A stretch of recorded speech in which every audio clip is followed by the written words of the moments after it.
মিঠির অপমান করার কড়া জবাব বর্ষা নিজেই অনন্যাকে দিল।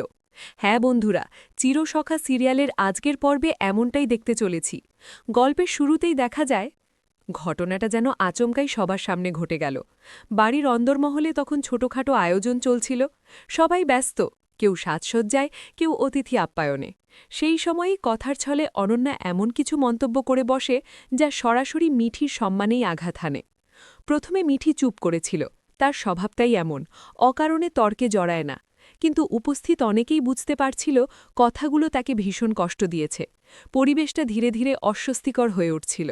অনন্যা হয়তো ভাবেনি তার কথা এতটা দূর গড়াবে, কিন্তু সে নিজের অবস্থানেই অটল ছিল। ঠিক তখনই সামনে এগিয়ে আসে বর্ষা। এতক্ষণ সে পরিস্থিতি লক্ষ্য করছিল। মিঠির নীরবতা তাকে আরও ব্যথিত করেছিল।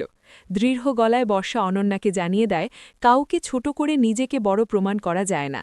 সে স্পষ্ট করে বলে, মিঠি সম্পর্কে এমন মন্তব্য একেবারেই গ্রহণযোগ্য নয়।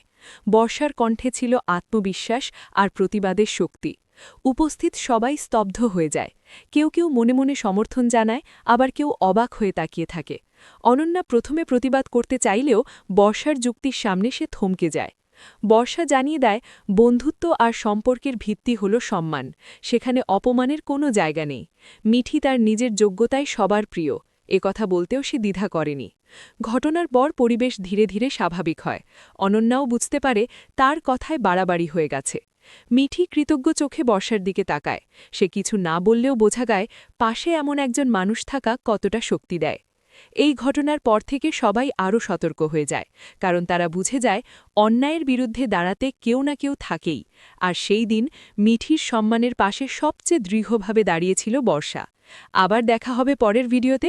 এতক্ষণ ভালো থাকুন, আর ভিডিওটি দেখে ভালো লাগলে অবশ্যই চ্যানেলটি সাবস্ক্রাইব করতে ভুলবেন না।